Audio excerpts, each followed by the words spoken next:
If you're listening to this podcast on an Android, you should check out the Podcast Republic app.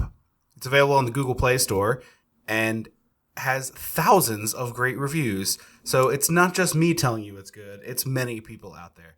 You favorite your favorite shows, they download when they post new episodes, and you get to listen to your shows like Dissecting the 80s, that simply. So check out the Podcast Republic app on the Google Play Store. Welcome to Dissecting the 80s. I am Tripp Lano, one half of the Mega Podcasting Powers. And with me, as always, is a man who knows that sometimes dead is better. The Macho Man Drew. Andrew Lano.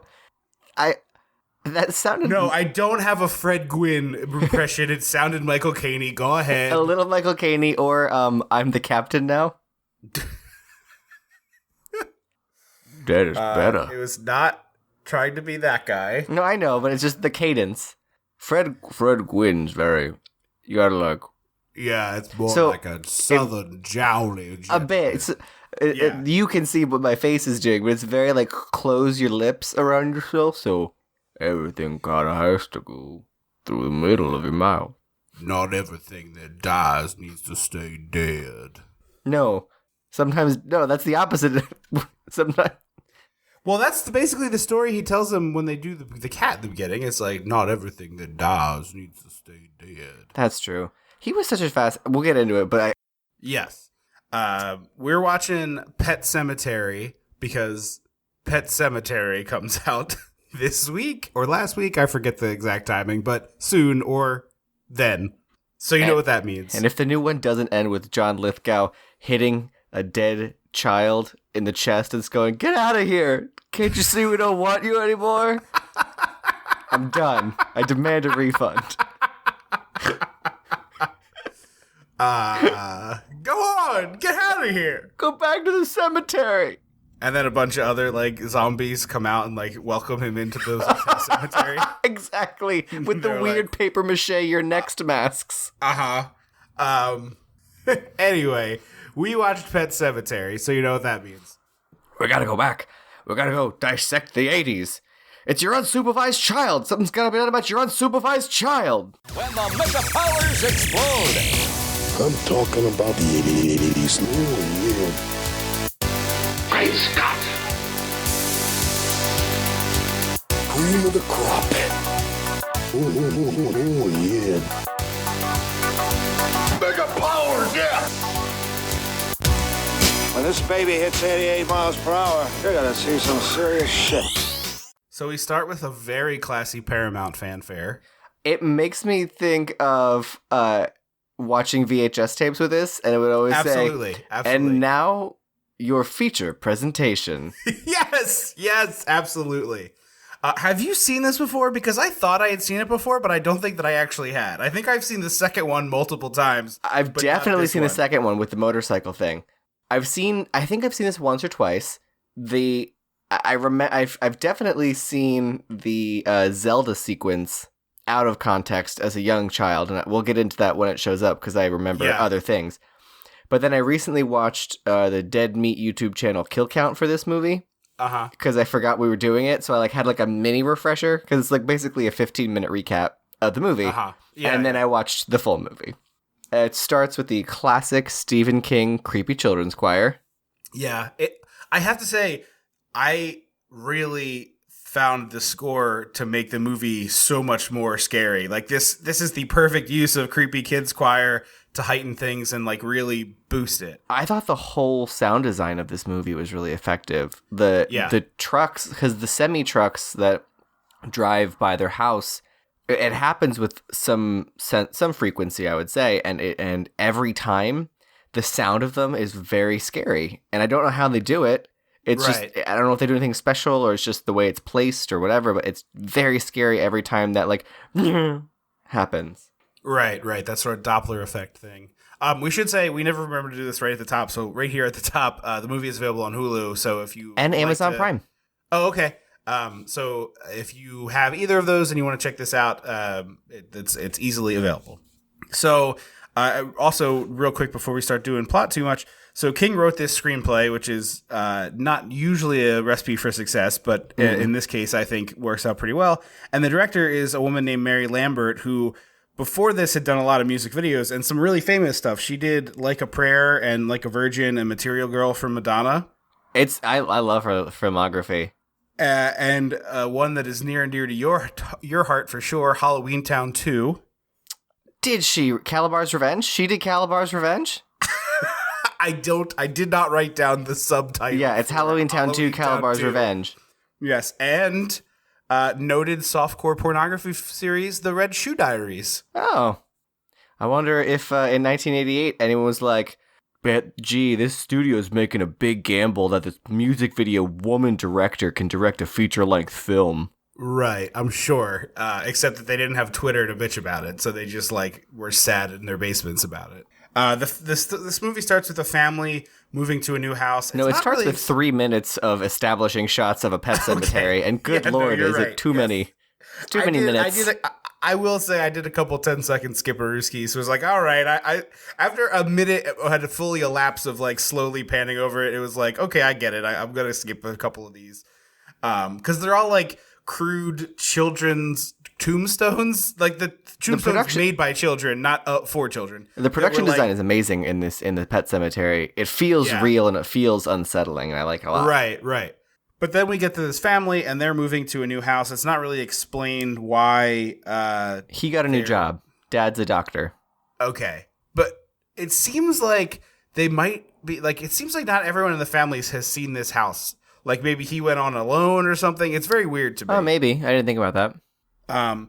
They have a daughter and a young son, and the daughter is Ellie. Yes, thank you. And she... Okay, I want to talk about this. I can't remember the exact sequence where it comes up, but they're starting to unpack the car. The daughter gets out and she goes to get on this tire swing. And then we see this cat in the cat carrier. I love this cat carrier. It looks like what you would see at a theme park where a cat was in a thing and then the cat gets exploded. Because it's theme park? It really reminded me of Alien Encounter. You remember? The transport tubes in the beginning with Skippy. So there was this ride in Disney World a long time ago, but it was the premise of it being they're gonna transport you to other places or to an alien place, and they're look, the technology works, and they have this really cute little alien, and then you hear alarm bells go off, and the thing explodes in the tube, and there's chunks of goo, and this cat carrier is relatively solid sides. It's sort of a soft or curved triangle shape. No, it's the flat bottom rounded with a sort of rounded tube. But it's clear plexiglass. It's the weirdest design for a cat carrier you could possibly have. I'm into it, so the cat can see. But the cat can look out of a cage as well. It just seems very odd. No, so carriers are different than cages. I know slightly more about animals than you do. And that's it. People have pet carriers. It's a plastic thing with a cage door. Yeah, but so the ones that are more like this are designed so the animal can see more and kind of calms them down, so they don't feel like they're trapped in a weird space. Well, anyway, it looks like a very 1980s product, and it's the only thing in this movie that feels 1980s-y. So I just thought it was very interesting. Yeah, I like it, and the cutest little boy actor. Do you know who he is? Heather Langenkamp's son in New Nightmare. Also, perhaps more importantly, maybe it's a tumor. Wait, really? Yeah. I didn't know that. It's from Kindergarten Cop. It's not a tumor! He's Arnold's antagonist in Kindergarten Cop. Oh, I didn't know that. That's awesome. He's also a very talented child actor, which is so good. Yes, I was blown away. And you listeners who have listened to this show for any length of time know that it takes a lot for a child actor to impress these two old monsters you're listening to. And I was blown away, genuinely. He has two completely different performances for the two roles he's playing in this movie, and they are both awesome. So it's amazing. Yeah. And it's crazy. I wonder how much when they're filming stuff where he's has a scalpel and he's slicing someone up, right. I wonder what his version of the quote unquote script, because I'm sure he's not reading. I'm sure it's parents kind of coaching him. So I wonder what they told him he was doing. You're just playing. Everybody's having a good time, except for... Oh, no, but I mean, like, what, like, you have to tell him, like, I imagine you'd be like, okay, so now you're, like, this is what's happening. Like, you know, you're going to be carving a pumpkin, or, like, so, like, what did they tell him that he was doing so that he never knew he was going to be, like, stabbing Gwynne, what's his name? Fred Gwynne. I really hope they weren't like, you're going to carve a pumpkin, and then he walked in and they were like, all right, stab Fred Gwynne. No. I mean, like, so a lot of times... I know exactly what you're saying. Yeah. A lot of times, listeners, if you're, like, when they film stuff with kids, they'll film it deliberately one-sided looking so that they can shoot just the kid alone and it doesn't have to have any context for them. A lot of it, like, a lot of his stabby stuff is not, like, he's not stabbing directly into... It's not his face stabbing into Fred Gwynne. Okay. But there's several scenes where he is, like, actively stabbing and fighting people. Yeah. That's why I'm curious. So anyway, the daughter gets on this tire swing. She starts swinging, and she falls and, like, scrapes her knee. And so the parents are looking at her. And meanwhile, the kid starts wandering toward the road. Fred Gwynne comes running across and saves him. Chekhov's truck. Yes, this is where we learn that this house is next to a massively busy road where truckers just fly down this road at speeds that seem wildly unsafe for the terrain. I feel like in 2019, some mom with an angular bob haircut would have petitioned to get speed bumps put on that road. Yeah, I mean, yes, that would be a solution. But at the very least, like, these houses need fences. Like, this movie doesn't happen without it, so I get that there's no fence. But, like, the conceit of this movie is there's so many animals of the local neighborhood children, even though we never see any neighborhood, just these two houses, have died because of these trucks. And no one thinks, like, you know, maybe we should, I don't know, throw a couple fences up and, like, just prevent this from being a daily occurrence that some animal gets creamed by an 18-wheeler. I agree. And the reason why I said before I didn't see the note, but the reason why I say, I think this family may not have seen the house is if I was looking at this house and I saw this, like, very manicured trail that's marked by a stone path, there's a 0% chance I'm not walking down it to see what's back there before I buy this house. Like, even just from the standpoint of curiosity, I would have to know. I agree. And the family doesn't seem to have any idea that they are, like, I don't know, 200 yards from a lot of dead pets. Yeah. And it seems like Fred Gwynne doesn't tell them that it's a pet cemetery before they get there, when he does eventually show them. No, he doesn't. Yeah. I literally just finished this movie like a half an hour ago. Then watched a YouTube video that compares the book to the movie because I was curious, and then watched the latest trailer for the new Pet Sematary. The new Pet Sematary looks wildly different. How so? It looks like it's the daughter who gets hit by the truck, not the little boy, and that the daughter discovers the Pet Sematary of her own volition, just wandering around their new house. Wandering in the woods. Yeah. Yeah. And I mean, I hope they stray from the native burial ground idea because that's just super shitty and old, like tired at this point. I don't think it gets used very often, and I really think part of what I ended up digging about the movie is the consequences for white people for, like, going after and taking advantage of things that have, you know, native lore to them. And I, like, part of it I really liked that it's like a little bit of, you mess with stuff you shouldn't be messing with. You conqueror. What's the word they use in... Conquistador? No. What's the word they use in Black Panther? Oh, I cannot remember. I feel like it starts with a C, and it's going to drive me crazy. Anyway, someone will tweet it at us. But I don't know. I see your point. Actually, along that line, this is not a spoiler. I just saw Us today. I am so excited to see it. So there's a boardwalk that's part of the plot of the movie, and there's a, like, haunted, like, Hall of Mirrors type attraction that we see, like, at two different time periods. One is in the past and one is in the present. And in the past, it's called, like, I'm not 100% sure, but it's called something like the Navajo Spirit Quest. And then the new version of it's like the exact same thing. They just put a new sign on it. It's like Merlin's Quest because like, you know, cultural sensitivity toward being crappy about those things has changed. And it was just a little piece of the thing that I found a little bit amusing. Oh, that's but clever. Yes, anyway, I am sure that it will be a Native American burial ground in this new movie. It's just the only thing that makes any sense. I don't know. It doesn't look like it. Like, it looks weird, but it doesn't. It looks like they've kind of strayed away from that.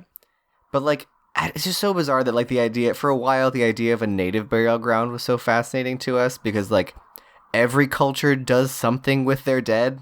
Right. And a lot of them bury them. So I don't know why like native burial grounds were so magical when like. So I think you're missing the like element of people messing with stuff they're not supposed to be messing with, which is like the reason why it's in Poltergeist. The reason it's like you're disrespecting something you should have a lot of respect for, and it is some white people nonsense of like, oh, their burial, the Native American cemetery burial ground is protected by some sort of curse. Is obviously like some very well, no, because this movie says that the Micmac natives used it too. To bring things back to life. So it's not, I don't know. And like they stopped because it was too bad. So like, I think things went bad for them. No, but I'm just saying like Poltergeist being the other example that springs to mind of like, oh, you desecrated this burial ground. Like you've done something evil and this is why this is happening. Yeah. They get the tire swing up real fast. Yeah, we do. And that night, I also like the moment where Fred Gwynne like saves the kid and he has like a quick conversation with the family and he like alludes to not only the danger of the trucks but some other things, and he starts talking about it. He's like, well, I'll tell you that story another time, and then just like disappears. It's like, wait, that is not the kind of thing that I want to have happen. So the tire swing goes back up and the dad goes across the street to Fred Gwynne and he's like drinking a beer on his porch and he's like, come on up and have a Budweiser. And they sit down and do some jawing like, The doctor is handsome and a terrible actor. Yeah, he's really not good. It's really annoying because later in the movie, the idea, I believe, is that he's supposed to have sort of become a shell of his former self, just like the things that come back. Like he's sort of dead inside. Yes. And he's got this like 1,000-yard stare and like a very wooden performance. But the problem is he's been wooden and dead-eyed from the beginning. Right. He's not a good actor. And frankly, the mom isn't great either. She's given me more emotion than him. He's literally like, he looks at his daughter's dead cat and his response is, yeah, that's her cat, all right. What? I think he hates the cat.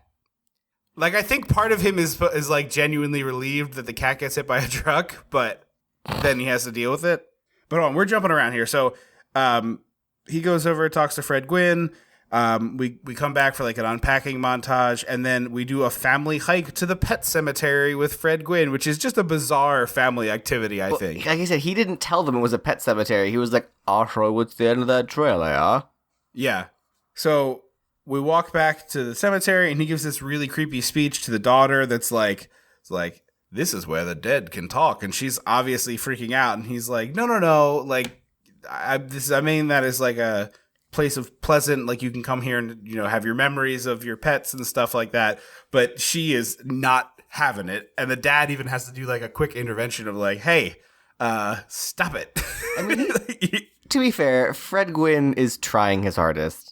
No, Fred Gwynne is the carrier of this movie. Like, if he is by far the best performance here, and I don't think that Fred Gwynne is a great actor, but I think he's good in this movie.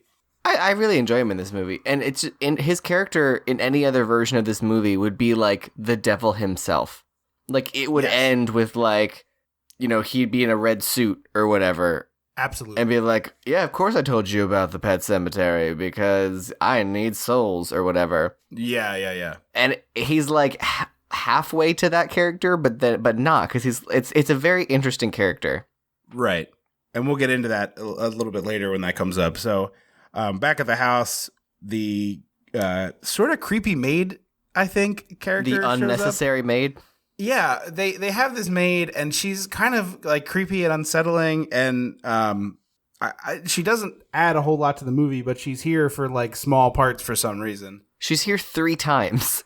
Right. She shows up really here. Extraneous. She shows up later. No, she showed up earlier. Then she shows up now. We skipped over it. Yeah. And then she shows up her last time when she kills herself. Right. She's there when they arrive and like helping them unpack a little bit, and is like clutching at her stomach and like in serious pain and not wanting any help. And so she again, like, refuses help. He's like, let me take a look at you. Like, come into my office. I'll do it. And she's like, no, I don't want that. The couple have, like, a little fight in the morning. And it's, like, one of those dumb little things that neither person's actually all that mad, but they're, like, in the moment kind of heated. Yeah. And it's a really nice bit of writing where they have that little fight. And then a couple minutes later, she walks out of the house as he's, like, getting in the car and is like, hey, still friends, Doc?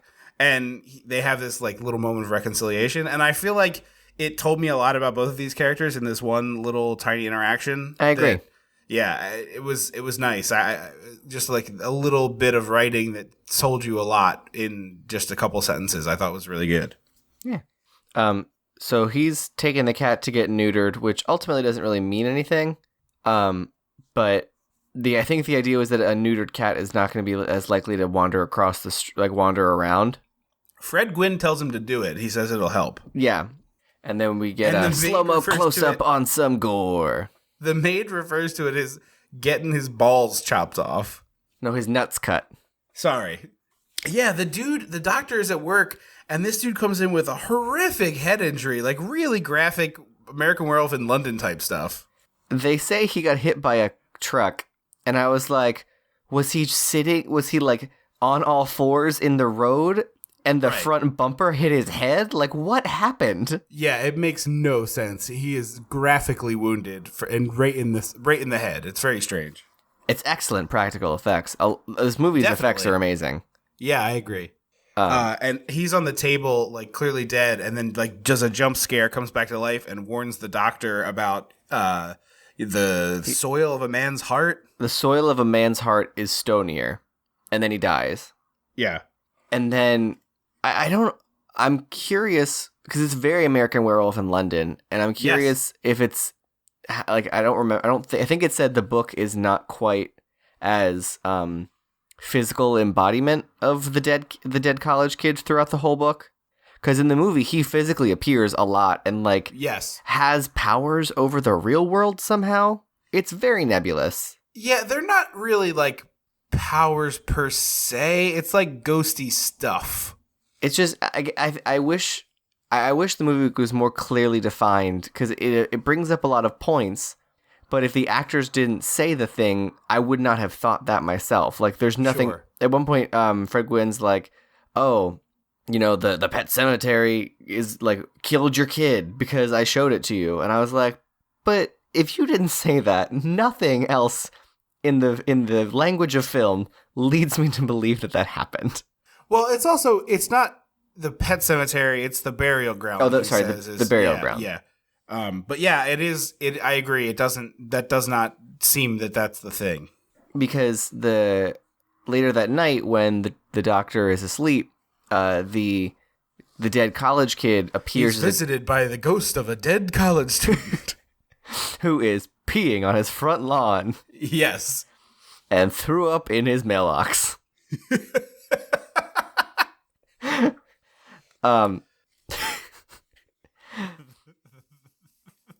The ghost of parties past. Bro. We're up next at beer pong. I can't take these 40s off until I finish them. You gotta undo my zipper, bro. I have to pee.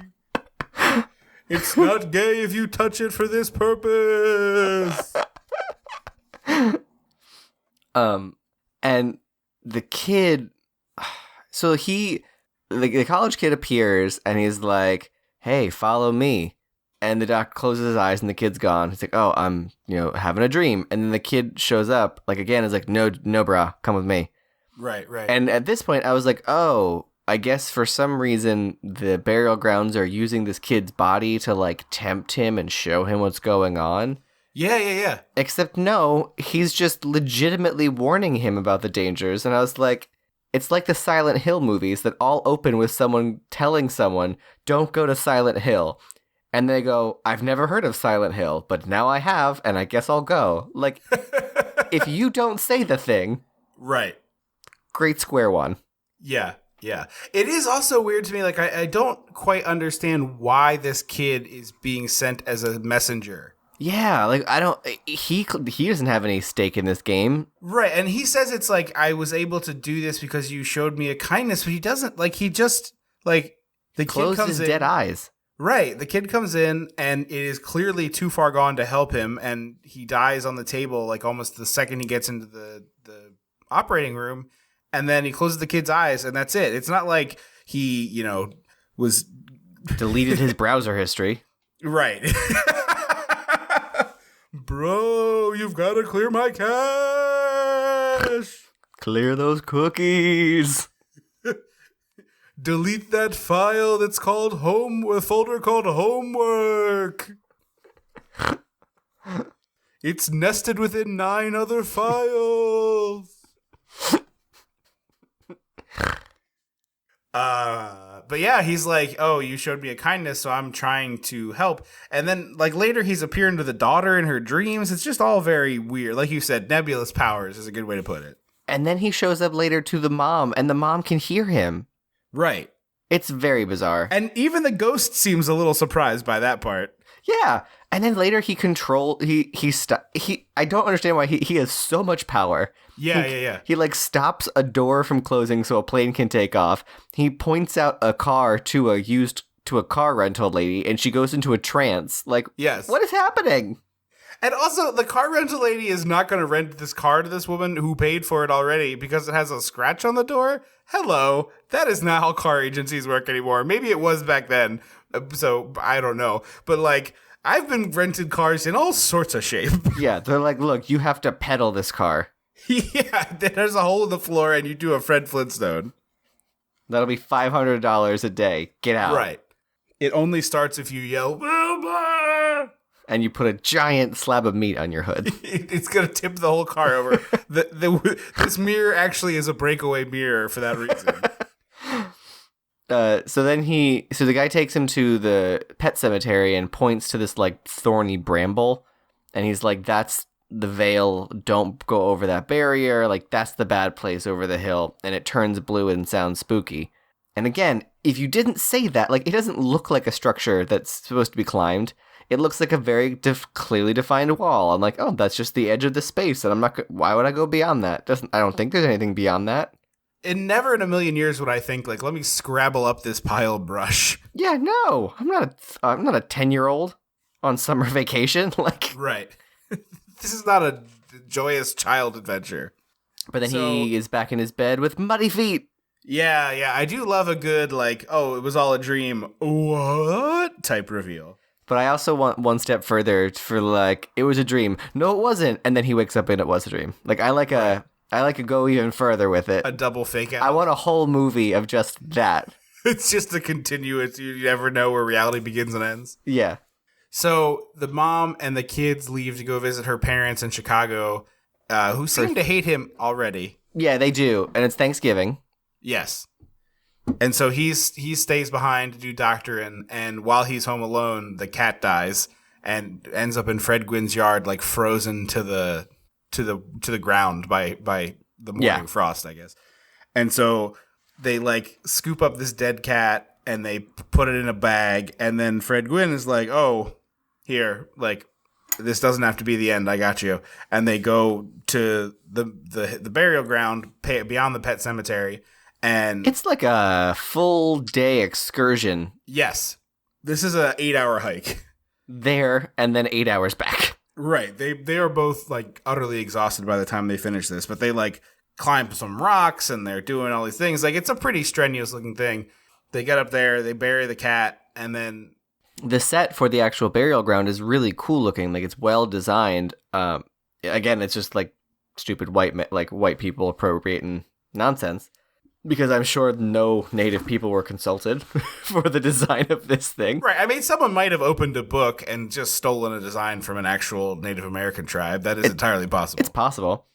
But I also think that, like, the idea of, like, you've gone past the pet cemetery. Clearly something weird is going on. Fred Gwynne really hasn't explained himself at all. And then you get to, like, what is clearly a sacred site for a culture that is no longer here, right? Like, it is...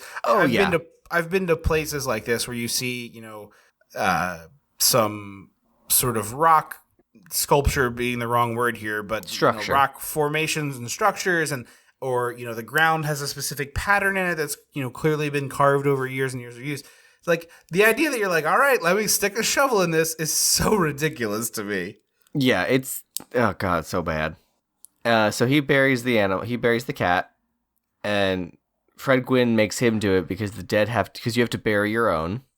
Right, it's a very specific rule they establish. Yeah, and again, wonder how they figured that out. Yeah, that seems like a trial and error situation. Yeah. So he gets home, and Fred Gwynne's like, "Hey, you should not tell anybody about what we did tonight." Right. And the doctor's like, "What did we do tonight?" Like, buddy, I think it's a little too cute. I have a feeling that you know exactly what you did tonight. Yeah. And then the daughter calls, and the only thing she wants to do is ask about the cat. It's like she only has questions about the cat, how the cat's doing, what the cat's eating, if the cat could come meow into the phone, et cetera, et cetera. And then he is like, I gotta change the subject. Hey, where's Gage? Let me talk to your brother. And then it struck me, they had mentioned this kid's name a few times, but Gage is like a pretty wild name for this couple in 1984. Like, I agree. Gage, I love the name, but it is a weird choice. Yeah, Gage seems like the name that like a punk rock goth couple would name their kid. Oh yeah. But this is where I say like I think he's realized what he's done, and it's like he's supposed to have this like 1,000-yard dead-eyed stare, but that's what he's been the whole movie, so it just seems weird. Like it just seems stupid. Right, it's not a great change or anything because he has been pretty boring. And then zombie cat. Yeah, the cat eyes are really kind of cool and freaky. And it's like he picks great it up. Cat acting, I will say. It is great cat acting. And like at one point he picks it up and it's clearly just like a dirty but happy kitty. Like they just smeared a little strawberry jam on his back. Yeah, exactly. And he's just like, meow. And then he scratches the doc, which I thought was going to lead to something, and just he scratches his face. Just he's aggressive. And so he goes over to Judd and be like, hey, brah, give me the deets. And so Judd explains that when he was a child at 1900, he buried his dog up there. 1900. He said at one point, like 1920, he buried his dog. Yeah. And the evil dog, the dog that came back from the dead, looks way more evil than the cat does. Yeah, but I also love that he's like, the dog came back and it wasn't the same. So I did that to you. Like, what? You know that this doesn't go well. Why would you do it to somebody else? It seems so bizarre. Apparently in the book, animals don't come back evil. They just come back without personality. Like, they're just sort of like blank animal. Like if you take like a blank, no feature, no color stuffed animal of a cat or a dog, and it's just like boop. Yeah. Then like you throw a ball, it hits him in the face, kind of thing. Interesting. Which makes more sense why he would have done that, because right. That's way better justification. Is like they don't come back the same could mean they just don't come back the same, not they are now evil. LOL. Yeah. Sorry. And then. The doctor's like, has anyone buried a person up there? Because of course the first question you ask. And Fred Gwynne's like, no, Jesus alive, I would never. He reacts so theatrically. Like, he sweeps 2 beer bottles off the table and almost like falls out of his chair. Like, the idea that the question would even be broached. And like you said, it's the obvious first question. Yeah, no shit. And I was like, yeah, okay, buddy. No one's buried a human up there yet. Wink, right. Wink, wink. So the doctor runs himself a very nice-looking bath. Seems like a good tub time. Except the water already looks dirty. Well, I mean, maybe he doesn't have the best. He like sits in it. He like literally sits in it, and already the water is like a tinge of like gross. And I was like, "What happened? You just sat down." He sits down for maybe 10 seconds and closes his eyes when a actual dead rat gets hucked into his bathtub. And at this point, I was like, that's not necessarily evil cat. That could just be regular cat. Right, absolutely. That seems like very on brand for a cat. Mm-hmm. So it ruins his bath time. He sends the cat out of the bathroom.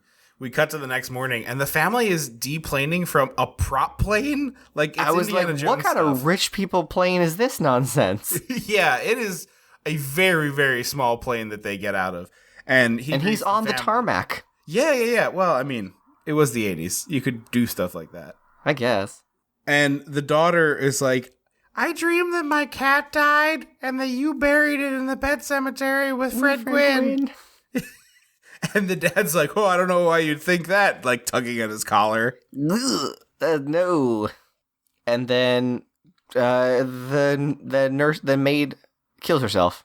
Yeah, she writes a note. It's like, I know it's cancer. I can't take this. And she hangs herself. Might as well have taken an Uber out of the movie. Yeah. Why she was in here to begin with, I don't know. Like, I thought the hanged maid was going to be part of this whole Pet Sematary through line and nothing. But did you get, like, a weird 2-second shot of the Pet Sematary before we go to the maid's funeral? I don't remember. Maybe. Did you watch it on Prime or did you watch it on Hulu? Prime. Okay, so I watched it on Hulu, and it weirded me out to the point that I backed it up several times. It was like, I think it might have been a mistake in some way, but it was like genuinely no more than 2 seconds of the, like maybe 50 frames of this, where it's like the maid hangs herself, Pet Sematary, Stephen King is the preacher presiding over the funeral. And I was like, did that just happen? Like, I backed it up. It was very strange. Yeah, weird. I missed that.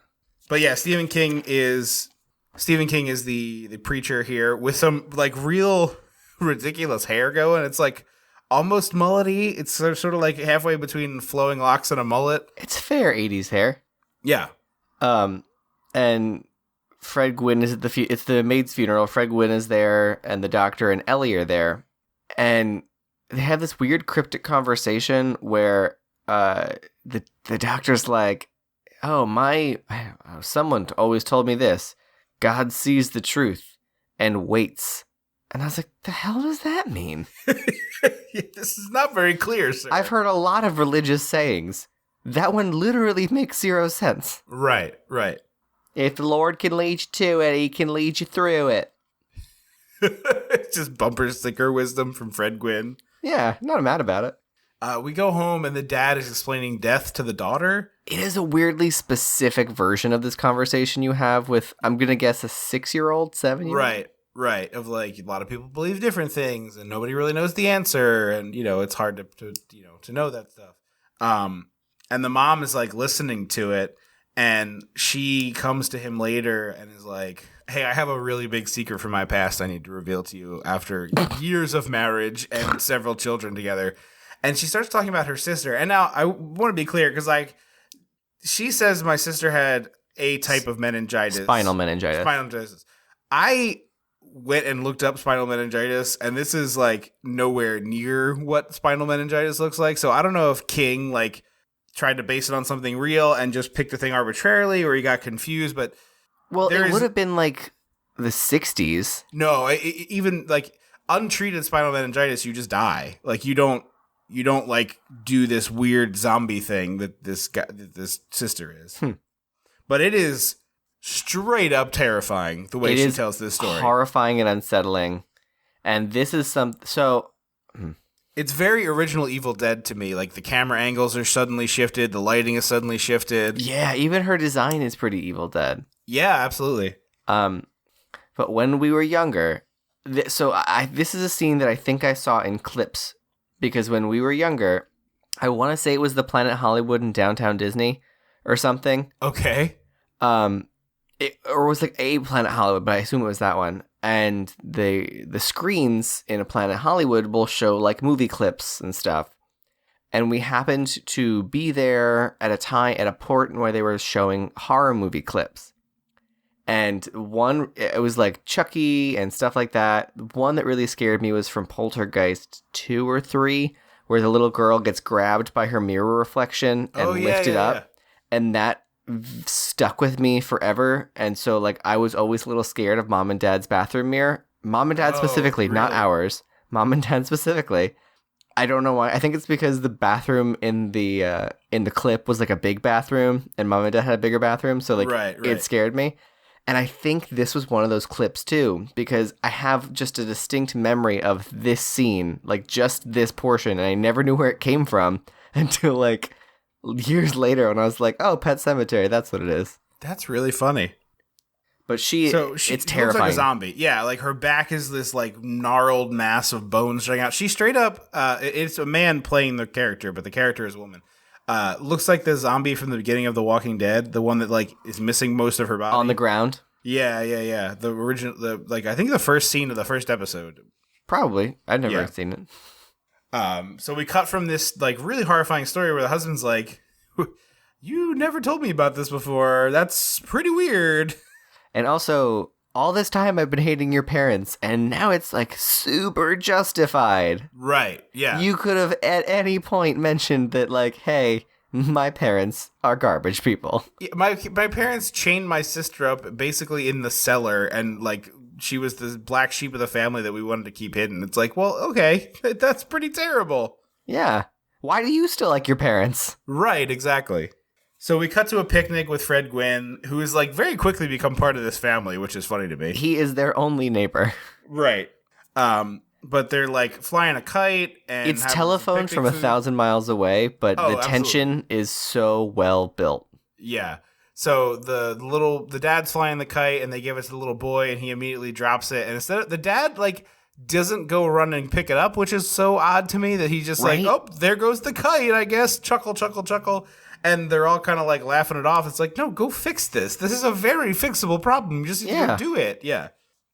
I wonder if the original trailers showed, like, imply that this kid would die. Because I don't think I would ever expect a movie to be like, oh, this 3-year-old kid gets hit by a semi-truck. Right. And in front of his parents. Yeah. And talking about, like, telegraphing it. For the first time, we see a semi-truck driver in the truck, like, he's like drinking he's not drinking alcohol, right? He's just drinking like a soda. I think he's just drinking and play music. Right, yeah. So he's like a little bit distracted and like, you know, plowing his way along.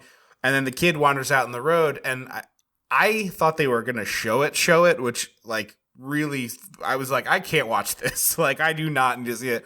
They do cut, but then you see like a bloody shoe go like kicking across the roadway. It is so graphic, even though you don't actually see it. Yeah, it's horrible. And it's the one good acting moment of the movie from the dad where he is like you know, heart ripped out of his chest right in front of you, like screaming. And it's like, oh my God, this is so awful. But it's ruined with this stupid Polaroid transition. Yeah, no, it is pretty weird. Because it's this, like, intense scene, and he screams no, and the camera's, like, above him, looking in the street, and he's got some blood on him, so you know he was close enough to the impact. Right. And as he's screaming no, it cuts to a Polaroid of him, like, holding the naked baby. Yeah. And, like, the wife with the baby in the bath. And I was like, no. Like, let this... that's not how you get out of that. You can't do that. Like, fade to black for 2 seconds and just, like, hold it, you know? Yeah. But they're like looking through photos of the kid and they go to the funeral and the grandfather takes a swing at the dad, which is just buck wild. And then the dad ends up hitting the casket, which opens a little bit. No, I think the grandfather falls into the casket. Oh, I thought the dad fell into the casket. Okay. I thought it was the grandfather who like knocked the casket over and it like pops open. Yeah. I will say, not that it matters, because the emotional impact of the scene is fine, but, like, casket's locked. Like, funeral people have foreseen this possibility. Not a fist fight, obviously, you would hope, but, like, something going awry and something funeral awful protocol happening. for a fist fight. Right. Like, oh, I'm sure it exists. But also, like, again, not to be graphic, but with how Gage died, I'm not sure... what's in the casket. This is a close... Well, you see his hand. No, but I mean, I'm not sure what should, in the event of, you know, death by semi-truck, I'm not sure what actually goes in the casket. Right. Yeah, I get what you're saying. We go back home and the daughter keeps being like, hey, God is going to bring Gage back, right? Like, let's God's going to do it. And Fred Gwynne has been like, you know, at the house helping them out, and he comes into the kitchen where the dad is, and he's like, I know what you're thinking. You absolutely cannot do this. Like, this is not the thing to do. It will not go the way you think it will. You absolutely cannot do this. And I was thinking, like, I thought it needed to be like a body, not a buried body that went through a funeral home. You know what I mean? Like, it seems like... Oh, like an unclaimed body kind of thing? Right. Like I don't want to. I'm not. It's a weird word to use, but like processed, for lack of a better word, like has not. Okay, no, that's fair. Embalmed and whatever else has just seemed odd to me. That's fair. But he this is where you get the famous line of the movie of like, sometimes dead is better, and he tells the story of this local boy Timmy who was basically came back as a zombie and was like really violent. And there's this like really odd blocking of the scene where it's Fred Gwynne and a bunch of guys show up with like gasoline and guns to like they're gonna burn the house down, and they like run up to the door of the house where the dad and the zombie kid are like right like inches away from them, and they're like, come on, you gotta get out. And the dad's like, no, he's my son, I could never do that to my son. And the zombie like tackles him, and they're just like pouring gasoline on this house and setting it on fire, not trying to help their friend who's clearly being attacked. Well, I guess he doesn't want help. Their help is burning. Yeah. So they burn this house down. This was because I was like, there's a lot of God talk in this movie, which makes it even weirder that it's a Native American burial ground. Like, absolutely, yeah. And then 2 seconds later, all the white Christian people are like, it's an abomination, it's unnatural, we have to kill it. And I was like, right. Oh, that's why it's a native burial ground. Right. Because it's not Christian. Yes, exactly. It should have been Deal with the Devilly. I feel like that has so much more impact. Yeah, I think if you're going to bring up so much God, and the movie tends to bring up the afterlife and God, and I feel like, and like the way he brings up, like, I think the burial ground killed your son so that you would do this, but it's never explained like what the burial ground has to gain, like why the burial ground would want that to happen. You know what I mean? I think it wants to be like fed, sort of. Yeah, but like that's what like it's unclear. It would be nicer if there was like a singular entity who was like, I am the spirit of the burial ground and I want X. Right. So the daughter's having weird premonition dreams about the dad like doing something with Gage or Gage coming back, and the mom is like, I gotta get her out of here. I'm going to my parents' house. You should come too. And he's like, nah. Your dad punched me at our son's funeral. No, so he says I have to clean. No, the plan is for him to go eventually. Oh, okay. He just has to take care of some stuff because they just moved here. So, and the dad. Okay, the grandfather is like, "Hey, I lost my head. I'm sorry," and gives him a handshake. And I was like, "Eat dirt and eat shit and die, trash." Yeah. I would not shake your hand there. It's like, sorry, no, you suck. I'm never going to forgive you for punching me at my son's funeral. And knocking over his casket. Right. But the dad is like, all right, I'm going to unbury my son, and then I'll do the Pet Sematary thing. And then if he comes back and he's bad, I'll just kill him again, and the family will never know. And it's like, this is a weird plan you're trying to execute, sir. This plan needs some rewrites. Let's run this plan by a couple friends. Right. See how they react. So the ghost kid gives bad dreams to the mom and the daughter, and they're like, somehow the mom seems to know in Chicago what he's going to do, which I don't get, because like she doesn't know about the cat. Well, it's so it's because the daughter says Pasquale or whatever told Paxcal, me. I think she called Paxcal. Yeah, Paxcal told me that Daddy was going to do something bad that he shouldn't do. And then the mom somehow knows that Pascal was the name of that dead college kid. Right. And realizes that she shouldn't know that kid's name, and that means something is weird. Right, but it's like she calls Judd to like get involved and is like he's going to do something bad. So of course Judd immediately knows, but it just seemed to me that like the mom knew what was going on. I thought that was very strange. Yeah, it's weird. Also, the mom can hear the ghost. It's weird. I don't understand this ghost. So he's in the cemetery exhuming the body. The cops show up and don't think this unearthed this open grave is directly suspicious. at this open grave and don't make any. Yeah, it's very odd. He's holding his dead son at the grave, and then we go back to Mom in Chicago, and all the pictures in the house are crooked and spooky, and we see Zelda again, and she's so scary. Yeah, she really is a terrifying cat. Cat. So the mom, sorry. I said cat. It's her sister. I was like, did you mean cat like you're like a jazz singer? Like you're one cool cat. She's a cool cat. No, I I forgot that sister's name was Zelda because Zelda to me, outside of Nintendo, seems like a name for a cat. Well, and Sabrina. And Zelda. Oh, that's true. That's true.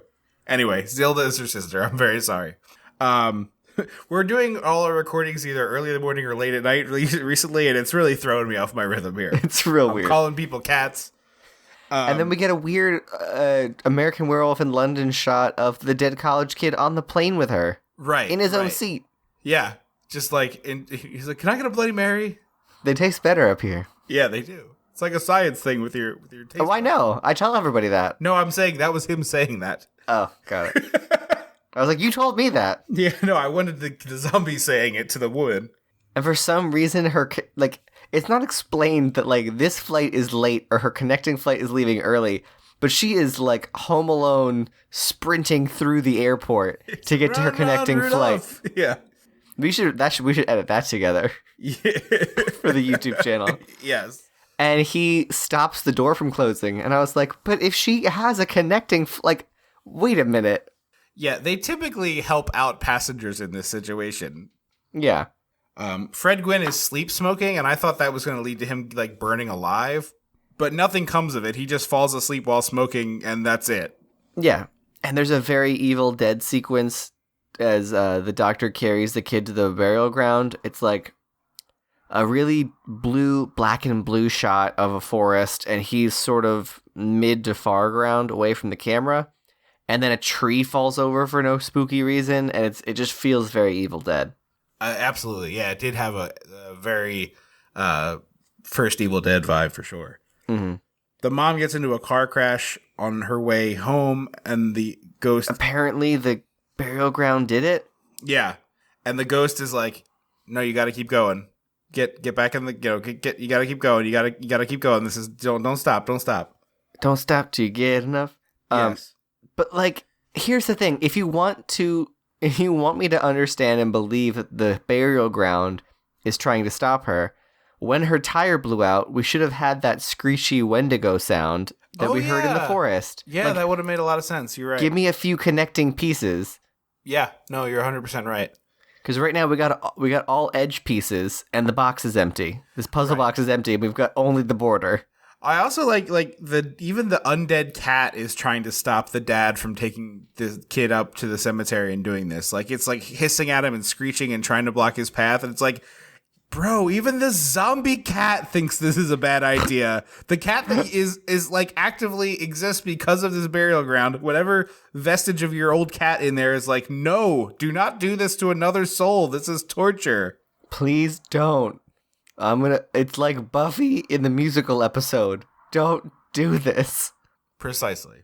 And then we get an unnecessary, stupid-looking special effect where... Was it the grandfather's face? I couldn't tell whose face it was appears. It looks like the effect from the first episode of Goosebumps where all the masks float forward. Yeah. But it's like someone's head transforms from a monster into a person's face. Yeah, I don't know who it's like. There's water down below that's spinning and surging, and a face comes out of it at him, and I don't know who it's supposed to be. Maybe the grandpa. I could not tell. Unclear. So he buries Gage and he goes home, and later we see Gage getting a scalpel. So we get a real baby hand behind some rocks. Yes, pushing out, which is great, and then clearly so. They only cast one kid as Gage. This kid doesn't have a twin, so Gage is one kid. Yeah, so that's why it's all these hand shots because that's why this is all. Because I was like, oh, well, they did not bother bringing Gage in for this shot, right? So it's all just standard white baby hand opening this case and grabbing the scalpel, and do you think scalpels are normally housed in velvet-lined leather boxes on their own? It's very weird. It's this. It's like the doctor's fancy pen, but it's a scalpel. It's so weird. Also, yeah, the crazy thing, I learned this for watching the Dead Meat thing. The guy who did special effects on this movie is David Lance Anderson, I believe, who shortly after this movie married Heather Langenkamp. Oh. And they now do special effects together, but he played himself in New Nightmare as Heather Langenkamp's husband, and their child was Gage. Wow. You're really turning this into the Langencast. You're trying your best. I love Heather Langenkamp, and the fact that she does special effects makeup now is that's really cool. Such a great.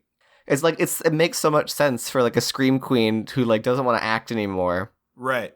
Like, what else do you do with all this knowledge that you have from? Is it a genuine doesn't want to, or is it a Hollywood being like, you're 33, you're useless to us? I don't know. I can't imagine I would still want to after like 10 Nightmare on Elm Street movies and like all the nastiness that's happened. Yeah, no, that's true. Just from like, look, Wes Craven, call me again and I'll punch you in the throat. I imagine they have a pretty good relationship. Oh, I'm sure. By all accounts, he was lovely and she was also lovely. Right. So the kid is hunting Fred Gwynne, who absolutely immediately knows what's up and is like, I'm going to kill this kid. Yeah, he is not effing around. I wish he had a shotgun. That's the other thing. I wish he was like... Yes. But there's like some real Evil Dead shots here. I know we keep saying that, but it's not like a knock on the movie. If you're gonna steal, you should steal from the best. But it's like these sort of like tilty angles, and the house, feels very Evil Dead like.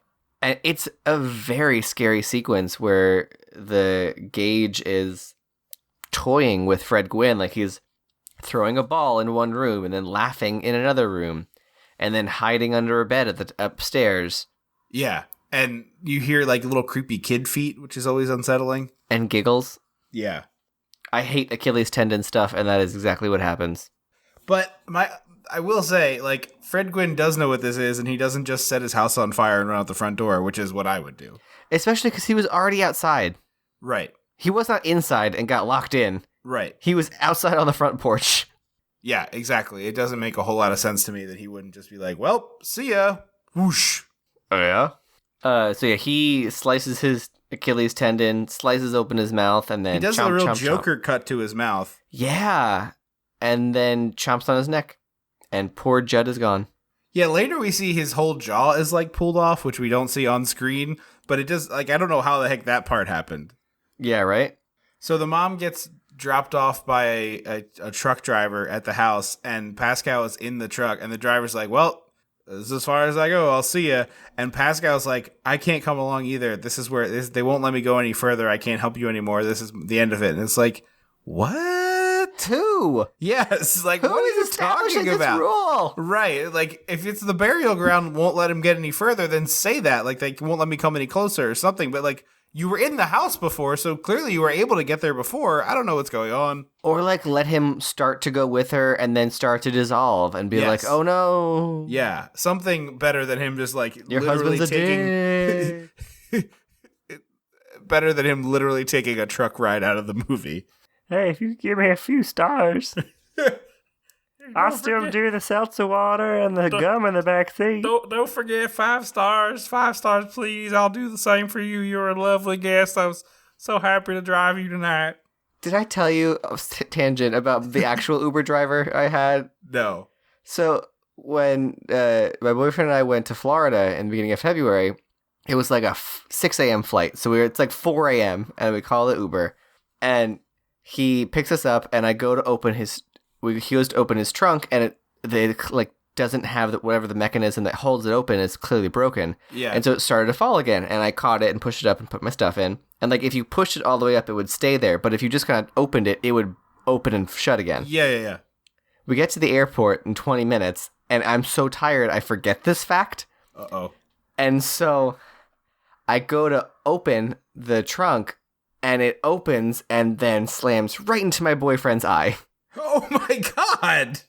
Yeah, and so he runs off, and I was like, and I grab our suitcases, and I slam the thing, and I run over to him, and I was like, hang on. I was like, let's get inside where there's light, and I'll take a look at it.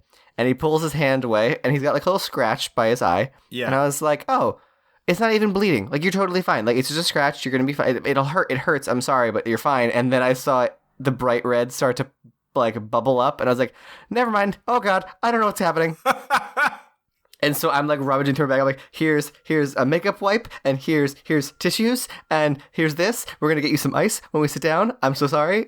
And so, like, in my review, I was like, when you rate and like review your Uber driver, you can like leave a note. And so I was like, hey, I'm not like, we're not mad. We're not like going to do anything. I just want to let you know because other passengers might do something. Right. Your trunk hit him in the face because it's broken. Yeah. I would definitely get that fixed soon. Like 5 stars, normal tip. Like you were a really great driver, like a personable person otherwis. Right. But like, just a heads up. Right. Kind of a big error.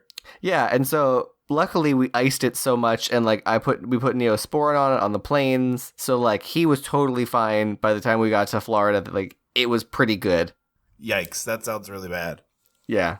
So the mom hops out of the Uber truck, and the driver's like, "See you later," and she goes across the street to Fred Gwynne's house.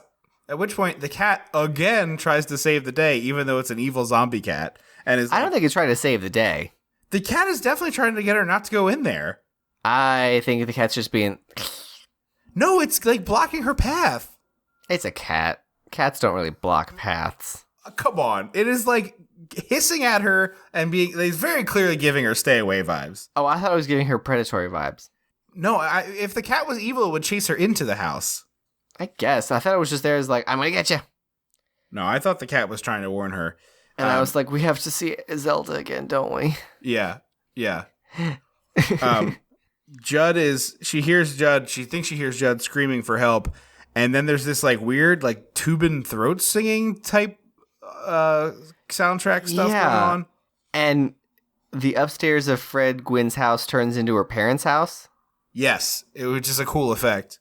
And then she opens the door and it's Fred Gwynne's room and her sister's there. And I was like, no, she's in the corner. Yeah, absolutely. She's going to run the camera. She's running the goddamn camera. Yeah. The actor who plays Zelda is really scary. Yeah. And Zelda runs at her and is like, I'm going to break your back like mine so you'll never get out of bed. Yeah. And when mom closes her eyes, it turns into Gage, who's holding a scalpel.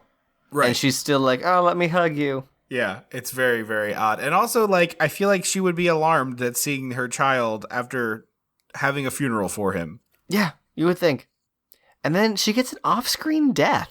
Yeah, I was really annoyed by that. Like, I don't know if they were trying to not traumatize this child or what, but it was really weird that they did that. All I wrote was, hopefully that means no more Zelda. Yeah, mercifully it is, because I did not need to see any more Zelda. Back at the other house, the dad hits his head and then decides, like, oh, Gage is back. He sees, like, little muddy feet all over the house and is like, oh, I got to go hunt my child now. Exactly. And at this point, the phone rings and Gage is like, I just got done playing with Mommy and Fred Gwynne.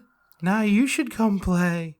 It's really great because out of context, it's great writing for a child because out of context, like, if you change the tone... this isn't a creepy conversation. Right, exactly. If this was like a dad on a business trip calling to check in with his family, this is an adorable conversation. But in this context, it's scary. Right. So the dad is like, I'm going to mix up some poison with the syringe and walks across to Fred Gwynne's house, and the cat tries to intervene, and he injects the cat with poison and just like leaves the syringe in the cat as it like writhes around and dies. Although again, it's like a very it doesn't writhe around. It just goes. It's because it was a sedated cat. It was a real sedated cat. Oh my gosh. Okay, that's not good. No. It was done by a veterinarian. The Humane Society was on set. Okay. It's like it was like covered. Because I was like that cat. That looks like, because I saw a video of this guy who does veterinary anesthesia. Yeah. And he was like, in case you ever wonder what cats look like when they're coming out of anesthesia, it's this. And they look so derpy because their tongue just involuntarily hangs out of their mouth. Oh, interesting. And their eyes are like half open, so they look like weird stoner cats. Yeah. That makes sense. And I was like, oh, it kind of looks like that. And that's what it was. So he opens Fred Gwynne's house, and this is like this is the last time I'm going to say this, true Evil Dead thing. It's like everything's overgrown, and there's like things in weird places, and the furniture mossy and rotted. Yeah. And at this point, we don't see Gage, but we can hear him like calling to his dad and like kind of heckling. He's like heckling his dad almost of like, yeah. Hey, Dad. Hey, You Daddy. look real good killing that cat, Daddy-o. The kid is also a jazz singer. He's like leaning. He's got like a hard hat on and an orange safety vest. Cigarette dangling. One foot like propped up on the thing. Like leaning back for one foot on the wall. And then, so he discovers Fred Gwynne's like mangled body. It's a cool dummy. It is. And then Mom tumbles down from the attic, like not hanged. Right. She's like trussed up by the shoulders, like it's a safety thing. And she's supposed to look like she's hanged. Yes. And then the kid does The like fakest baby. It's so stupid. Looking. It's up in the attic. It clearly is a fake baby, and then clearly it's just again the same fake baby flying through the air. They throw it at him. They're like, "Yee!" And he gets tackled by this very ridiculous dummy. And he they stabs fight. his dad like a bunch of times. He's just, He like carves him like a stabbing turkey. him. Yeah, with his scalpel. And then finally the dad gets the upper hand and injects the kid in the neck. And this is where it's real kid again. And he looks so sad. It breaks your heart. And he says, "No fair," and then like crumbles to his death. And it really takes a lot of the oh, this is really good and creepy out of it for me when it like ends so strangely. Yeah, because he like stumbles over. The poor kid actor actually trips over a ladder on the ground. Yeah, he does fall hard. And poor kid ate shit. And then the dad sets the whole house on fire and takes his wife out. Yeah, and is like muttering to himself like, "I waited too long. This time it'll be fine. This is going to work this time." No. Right. And White man. Yeah, it's like, you saw this doesn't work and you knew it wouldn't work from warning. But he's like so grief stricken, he's not thinking straight. But I was thinking at this point, like, the wife doesn't know about the cat.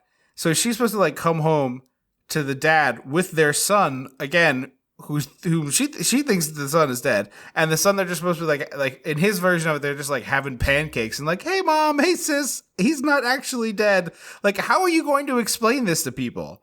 Honestly, I kind of like that movie better, where like she comes home, where like the movie stops following like Gage comes back completely fine. Yeah. Mom comes home thinking something's wrong and is like, "Wait, how the hell is he back?" Right. And she's like, "This isn't right." And like, is he gonna kill her? Like, is he gonna let her leave? What's the deal gonna be? Yeah, no, I think that would be really cool. It's not what they do here, but it would be really cool. No.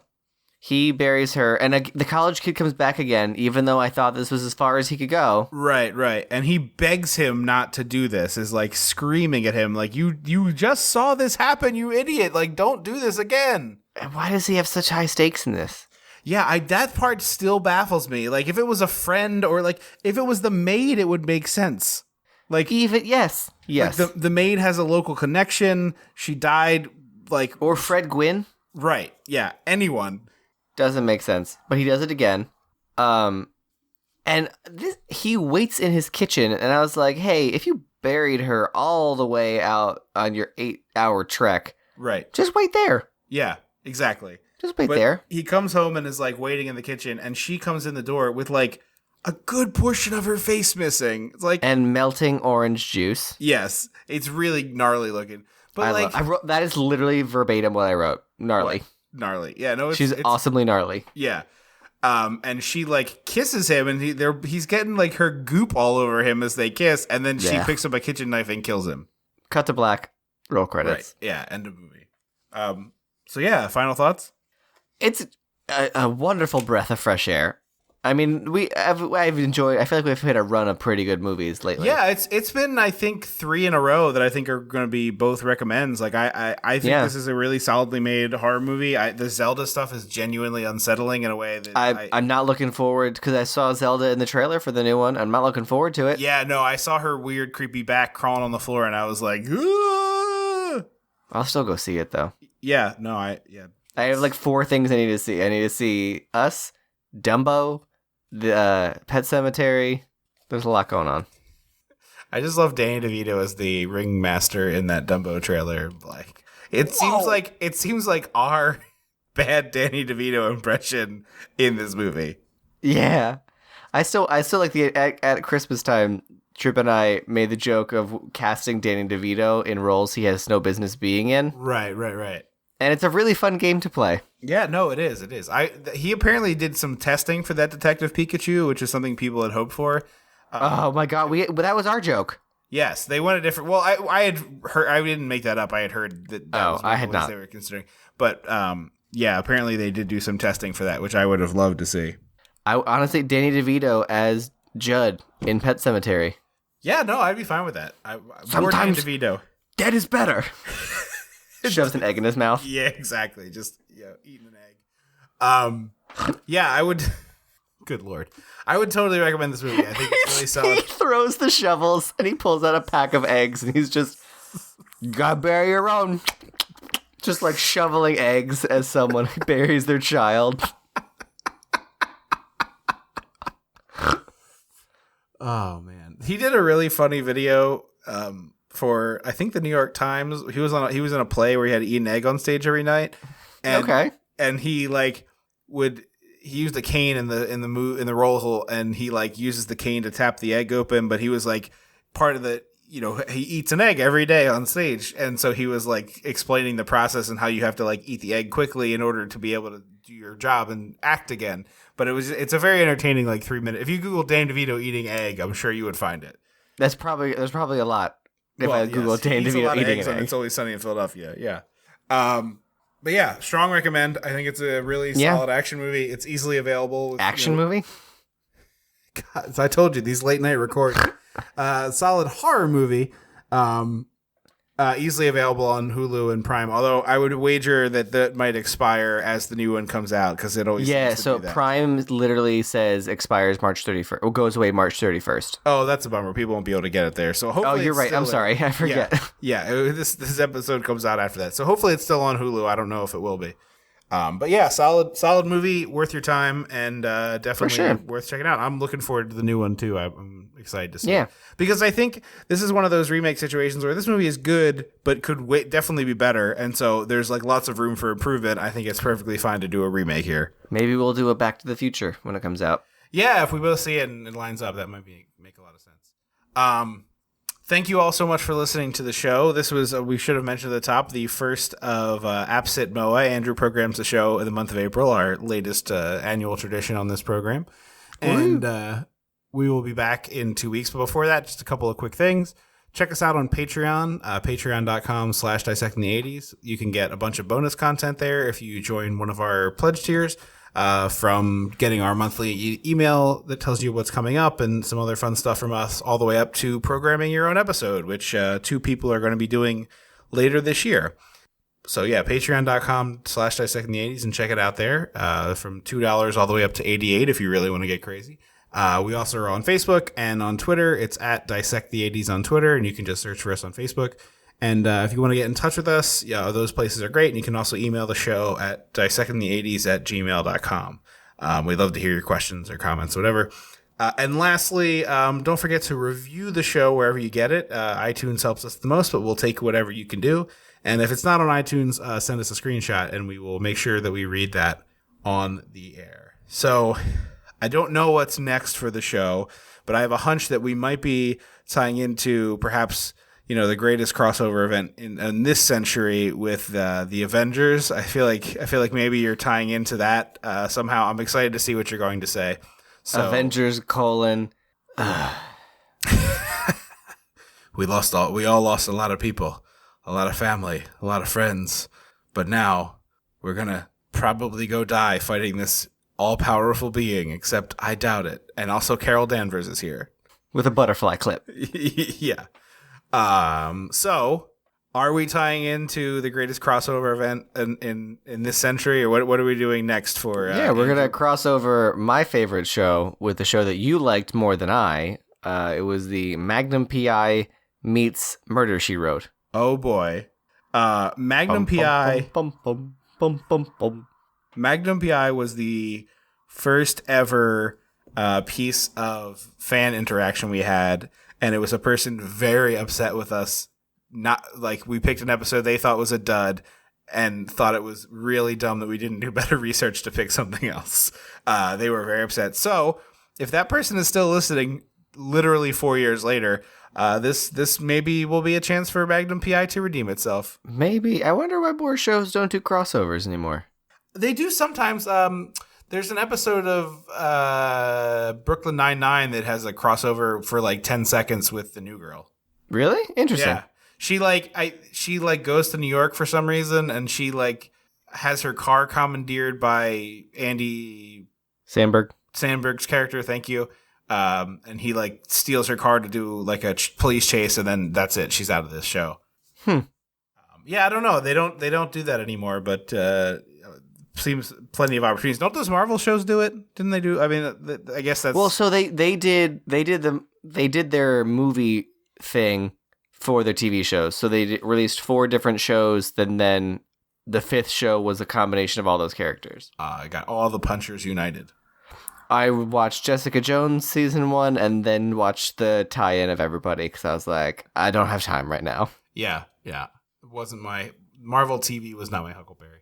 But anyway, that will be April 22nd. So keep an ear out for that, I guess. Thank you again for listening. I have been Tripp Leno.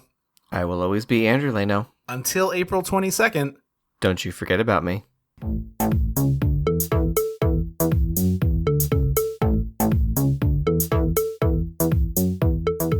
Dissecting the 80s is a Chum Some of This production. Ow.